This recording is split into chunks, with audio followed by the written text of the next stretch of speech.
Assalamualaikum warahmatullahi wabarakatuh. Pada video kali ini kita akan membahas materi lanjutan dari video sebelumnya, yaitu mengenai ERP. Nah, kali ini materi yang akan kita bahas adalah mengenai planning, design, and implementation of enterprise resource planning system, atau perencanaan, desain, dan implementasi dari ERP. Nah, langsung saja kepada pembahasannya. Salah satu konsep fundamental dalam dunia pengembangan perangkat lunak yang penting yaitu adalah siklus hidup pengembangan sistem tradisional. Nah, pertama-tama, mari kita mulai dengan fase paling awal, yaitu definisi masalah. Nah, pada tahap ini, tim proyek itu mengidentifikasi masalah atau kebutuhan yang harus dipecahkan. Hal ini merupakan langkah penting untuk memastikan bahwa proyek itu dimulai dengan pemahaman yang jelas tentang apa yang ingin dicapai. Setelah masalah terdefinisi dengan baik, langkah berikutnya adalah studi kelayakan. Nah, pada fase ini, tim ini akan mengevaluasi apakah solusi yang diusulkan itu dapat dilaksanakan dengan sumber daya yang ada, baik dari segi teknis, keuangan, maupun waktu. Kemudian, kita masuk ke fase analisis sistem. Fase ini merupakan tahap di mana sistem yang ada itu dianalisis secara mendalam. Tidak hanya itu, penggunaan alat seperti model proses dan juga model data itu sangat penting di sini karena berguna untuk memahami bagaimana sistem itu bekerja dan apa yang perlu ditingkatkan. Setelah analisis, kita akan masuk ke fase desain sistem. Di sini, proses bisnis itu yang mungkin perlu direkayasa ulang sebelum diotomatisasi. Nah, tujuannya adalah untuk memastikan bahwa sistem baru ini akan mendukung tujuan bisnis secara efektif. Kemudian fase berikutnya adalah desain terperinci, di mana spesifikasi untuk sistem fisik ini dikembangkan. Nah, hal ini itu juga melibatkan detail teknis yang akan menjadi dasar dari pembangunan sistem.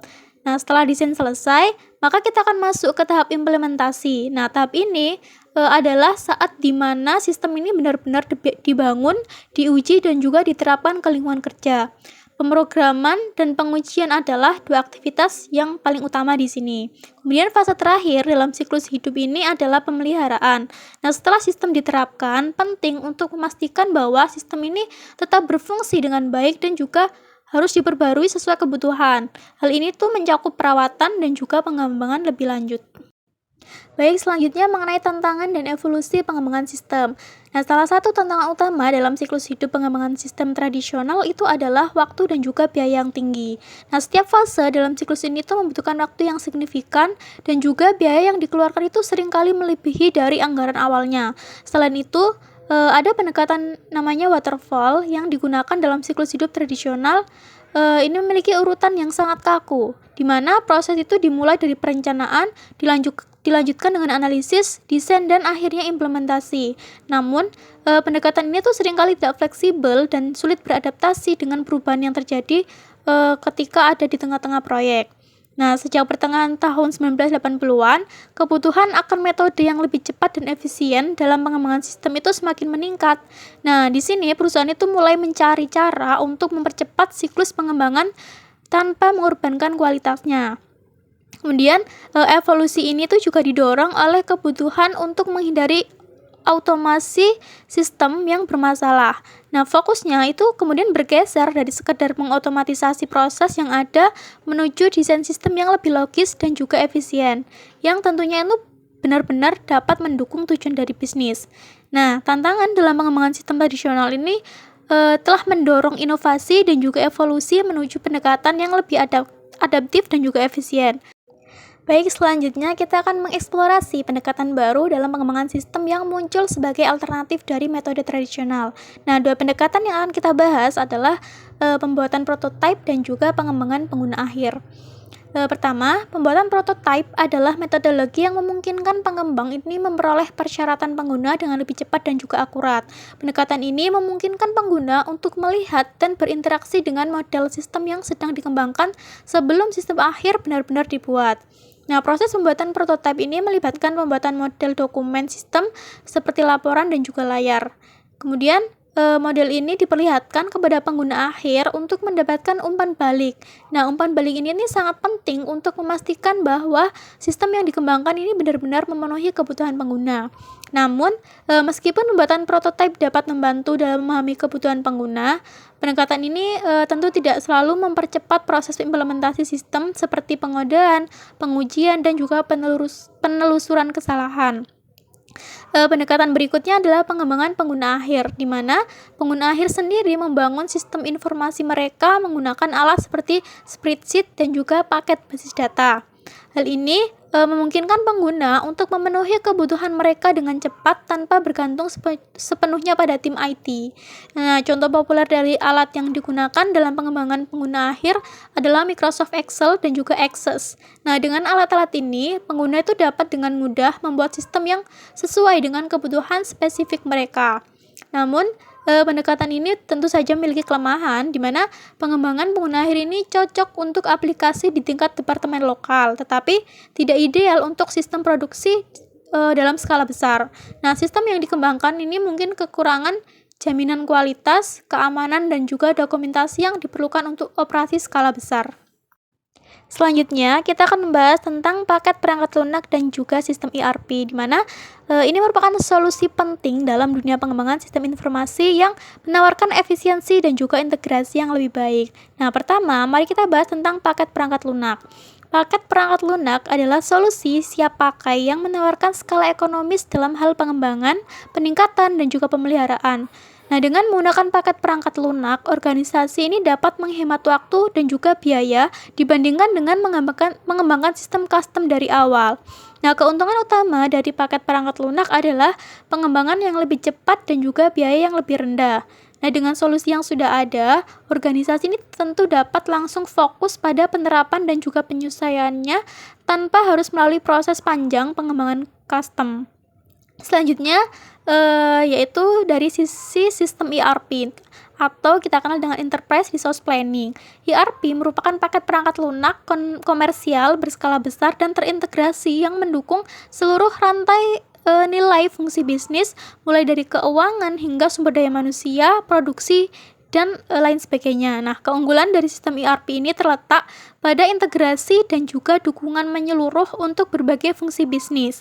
Dengan ERP, semua bagian dari bisnis ini dapat bekerja secara harmonis dalam satu sistem terintegrasi yang tentunya akan meningkatkan efisiensi dan juga konsistensi data. Baik, selanjutnya mari kita bahas mengenai proses pengembangan sistem ERP. Nah, yang pertama adalah proses perencanaan dalam pengembangan sistem ERP. Jadi, langkah pertama dalam perencanaan sistem ERP ini adalah penilaian kebutuhan. Nah, tujuan utamanya dari penilaian ini adalah memberikan justifikasi bisnis yang solid untuk pembelian perangkat lunak ERP. Ini merupakan langkah awal yang sangat penting untuk memastikan bahwa investasi besar ini tuh benar-benar memberikan nilai tambah bagi dunia bisnis. Nah, kemudian penilaian kebutuhan ini juga sangat krusial karena melibatkan investasi besar dan akan berdampak signifikan terhadap keseluruhan operasi bisnis. Karena tanpa penilaian yang tepat, organisasi ini bisa menghadapi resiko biaya yang tinggi dan juga implementasinya yang tidak efektif. Nah, langkah pertama dalam penilaian kebutuhan adalah identifikasi kebutuhan. Nah, di sini organisasi ini menilai kebutuhan mereka untuk menentukan apakah sistem ERP adalah solusi yang tepat. Dan langkah ini melibatkan analisis mendalam tentang proses bisnis yang ada dan masalah yang perlu dipecahkan. Nah, setelah kebutuhan teridentifikasi, langkah berikutnya adalah justifikasi bisnis. Nah, langkah ini melibatkan analisis manfaat dan biaya terkait implementasi ERP. Dengan justifikasi yang kuat, manajemen ini dapat membuat keputusan berdasarkan data yang akurat. Kemudian, langkah terakhir adalah perencanaan investasi. Nah, di sini organisasi ini mengidentifikasi sumber daya yang diperlukan seperti tenaga kerja, waktu, dan anggaran. Nah, dengan perencanaan investasi yang matang, implementasi ERP ini dapat berjalan lancar dan juga sesuai dengan target.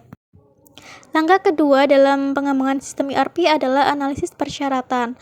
Nah, langkah pertama dalam analisis persyaratan adalah analisis proses bisnis. Tujuannya adalah untuk menganalisis proses bisnis yang saat ini berjalan dalam organisasi. Hal ini akan membantu menentukan proses mana yang perlu didukung dan diotomatisasi oleh sistem ERP. Nah, setelah proses bisnis dianalisis, langkah berikutnya adalah memastikan bahwa sistem ERP yang dipilih ini telah sesuai dengan tujuan organisasi dan juga strategi kompetitif. Hal ini penting untuk memastikan bahwa ERP ini tidak hanya mendukung operasi harian, tetapi juga membantu organisasi mencapai keunggulan kompetitif. Nah, pada tahap ini, kita juga perlu menentukan proses mana yang akan didukung oleh sistem ERP. Karena banyak vendor ERP ini menawarkan praktik terbaik untuk industri tertentu. Misalnya, untuk industri kimia atau minyak, vendor ERP sering menyediakan modul yang dirancang khusus untuk memenuhi kebutuhan unik di sektor tersebut. Nah, dalam memilih sistem ERP, sangat penting untuk memastikan bahwa sistem tersebut ini telah sesuai dengan praktik terbaik dari industri dan juga kebutuhan spesifik dari perusahaan. Dan pemilihan sistem yang tepat akan memastikan implementasi ERP ini berjalan dengan lancar dan memberikan manfaat maksimal bagi organisasi. Analisis persyaratan dalam pengembangan sistem ERP ini merupakan langkah kunci untuk memastikan kesuksesan dari implementasi ERP. Langkah ketiga dalam pengembangan sistem ERP adalah desain. Nah, akan kita bahas desain rekayasa ulang versus kustomisasi. Nah, pertama, mari kita lihat pendekatan rekayasa ulang. Nah, pendekatan ini organisasi ini memilih ERP komersial yang siap pakai dan merekayasa ulang proses bisnis mereka agar sesuai dengan paket perangkat lunak yang telah dipilih. Nah, hal ini berarti bahwa organisasi ini perlu menyesuaikan alur kerja dan prosedur mereka agar sejalan dengan praktik terbaik yang telah disediakan oleh vendor. Nah, kelebihannya adalah integrasi yang lebih baik dengan praktik terbaik yang disediakan oleh vendor ERP, sehingga memungkinkan organisasi untuk mengikuti standar industri yang telah terbukti efektif. Nah, adapun kekurangannya yaitu perubahan dalam prosedur, alur kerja, dan juga data dapat mengganggu organisasi, terutama jika ada resistensi terhadap perubahan atau jika proses bisnis yang ada sangat berbeda dari yang ditawarkan oleh sistem ERP. Di sisi lain, ada pendekatan kustomisasi. Nah, dengan pendekatan ini, organisasi itu memilih ERP komersial dan mengkustomisasi sistem tersebut agar sesuai dengan kebutuhan unik perusahaan. Nah, hal ini akan memungkinkan sistem ERP itu disesuaikan dengan spesifikasi dan juga persyaratan khusus organisasi. Kelebihannya adalah fleksibilitas. Nah, organisasi dapat memastikan bahwa sistem ERP yang mereka gunakan ini benar-benar memenuhi kebutuhan mereka tanpa harus mengorbankan fitur-fitur yang penting. Nah, adapun kekurangannya adalah salah satu tantangan terbesar adalah sulitnya melakukan pembaruan ke versi baru dari perangkat lunak ERP. Karena kustomisasi yang menyimpang jauh dari versi standar itu dapat menyebabkan masalah ketika vendor merilis pembaruan atau upgrade. Nah, memilih antara rekayasa ulang dan kustomisasi ini melibatkan trade-off yang harus dipertimbangkan dengan hati-hati. Di mana rekayasa ulang ini dapat menantang karena perubahan besar dalam prosedur dan alur kerja, tetapi sejalan dengan praktek-praktek terbaik vendor. Di sisi lain, kustomisasi menawarkan fleksibilitas yang tinggi untuk memenuhi kebutuhan unik, tetapi dapat mempengaruhi kemudahan dalam pembaruan sistem. Berikutnya, fase keempat dalam pengembangan sistem ERP adalah desain terperinci. Nah, langkah pertama dalam desain terperinci adalah memilih proses bisnis yang berlaku. Hal ini berarti mengidentifikasi dan memilih proses bisnis yang relevan untuk diterapkan dalam sistem ERP. Nah, proses yang dipilih ini harus mendukung tujuan organisasi dan juga sejalan dengan strategi yang telah ditetapkan. Langkah selanjutnya adalah menghilangkan proses bisnis yang sudah tidak berlaku atau tidak relevan lagi, di mana proses yang tidak sesuai dengan sistem ERP atau tidak lagi diperlukan harus dihapus untuk memastikan efisiensi dan juga keselarasan dalam implementasi. Nah, jika ada proses yang tidak cocok dengan sistem ERP, tim perlu merancang ulang atau merekayasa ulang proses tersebut. Hal ini bisa mencakup perubahan pada alur kerja, prosedur, atau bahkan struktur organisasi, dan agar sesuai dengan sistem ERP yang dipilih. Selanjutnya, tim harus mengidentifikasi kesenjangan, yaitu area yang tidak tercakup oleh praktik terbaik yang disediakan oleh sistem ERP. Nah, jika ada kesenjangan yang ditemukan, maka tim harus mengembangkan model yang telah disesuaikan untuk memastikan semua kebutuhan organisasi terpenuhi. Nah, fase desain terperinci ini juga melibatkan pembuatan prototipe interaktif. Prototipe ini membantu tim dan juga pengguna untuk memvisualisasikan sistem dan juga menguji berbagai elemen desain sebelum sistem benar-benar diimplementasikan. Nah, dalam hal ini, keterlibatan pengguna itu sangat penting dalam proses desain. Langkah terakhir dalam pengembangan sistem ERP adalah implementasi ERP. Nah, langkah pertama dalam implementasi ERP adalah menangani masalah konfigurasi. Hal ini mencakup penyesuaian sistem ERP agar sesuai dengan kebutuhan spesifik organisasi. Konfigurasi ini melibatkan pengaturan parameter sistem, modul, dan juga fungsi sehingga semuanya berjalan sesuai dengan proses bisnis yang telah ditetapkan. Selanjutnya, kita masuk ke migrasi data. Hal ini merupakan proses memindahkan data dari sistem lama ke sistem yang baru, yang mencakup pembersihan, transformasi, dan juga pemindahan data. Tujuannya adalah untuk memastikan bahwa data yang diimpor ke dalam sistem ERP yang baru itu akurat dan juga tetap memiliki integritas. Langkah berikutnya adalah membangun antarmuka. Hal ini melibatkan pengembangan dan juga integrasi antarmuka, yaitu antara sistem ERP dengan sistem lain yang ada di perusahaan. Adapun tujuannya adalah untuk memastikan komunikasi dan juga aliran data yang lancar di seluruh sistem. Setelah itu, kita perlu mengimplementasikan laporan yang diperlukan. Nah, laporan ini penting karena agar memberikan informasi yang relevan dan juga mendukung pengambilan keputusan di berbagai tingkatan organisasi. Nah, sebelum sistem ERP diluncurkan, sangat penting untuk melakukan uji coba. Uji coba ini untuk memastikan bahwa semua fungsi dan proses dalam sistem itu berjalan dengan baik dan sesuai dengan spesifikasi yang telah ditetapkan. Nah, dalam banyak kasus, perusahaan ini memilih untuk mengontrak spesialis dukungan teknis dari pemasok perangkat lunak. Mereka membantu dalam proses implementasi dan juga memastikan bahwa sistem ERP ini berfungsi dengan optimal selama dan juga setelah proses peluncurannya.